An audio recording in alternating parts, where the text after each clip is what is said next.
ఇది ఆంధ్రప్రదేశ్లోని ఒక చారిత్రాత్మకమైన రోజు, ఒక శుభ పరిణామం. పెన్షన్దారులకు ఎన్టీఆర్ భరోసా పెన్షన్ పథకాన్ని మన గౌరవనీయులు రాష్ట్ర ముఖ్యమంత్రి వర్యులు శ్రీ నారా చంద్రబాబు నాయుడు గారు పెనుమాక గ్రామంలో ఇవాళ ఉదయం ప్రారంభించారు.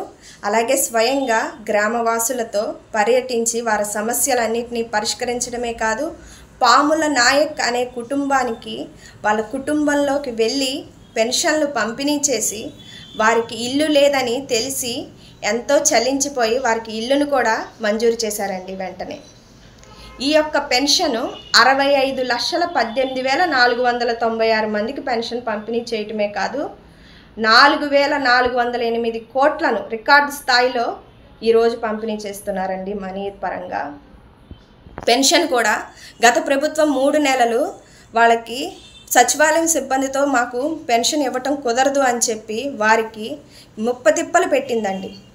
ఆ యొక్క బాధలన్నీ మన చంద్రబాబు నాయుడు గారు, మా ఎమ్మెల్యే గారు బడేటి రాధాకృష్ణయ్య గారు ఎంతో చలించిపోయారు.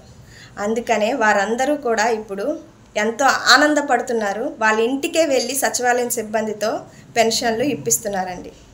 ఇప్పుడు అంతకుముందు ట్రాన్స్జెండర్ యొక్క పెన్షన్ 3,000 ఉంటే ఇప్పుడు 4,000 అయిందండి.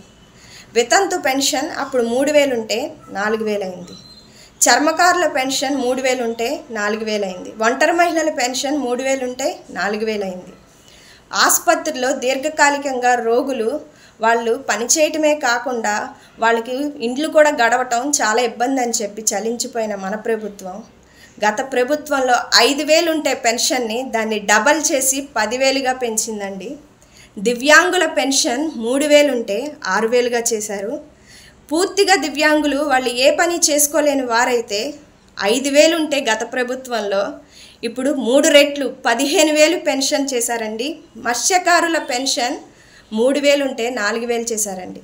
డప్పు కళాకారులు కూడా 3,000 పెన్షన్ ఉంటే 4,000 పెంచారండి.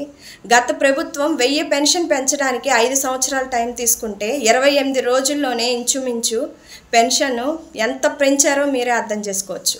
ఇది మన ప్రజా ప్రభుత్వం, ఇది మనందరి ప్రభుత్వం. కాబట్టి మీ అందరి యొక్క సపోర్టు మన ప్రభుత్వానికి ఉండాలి. మీ దీవెనలు మా ప్రభుత్వానికి, మన ప్రభుత్వానికి, మనందరి ప్రభుత్వానికి ఉండాలని కోరుకుంటూ సెలవు తీసుకుంటున్నాను.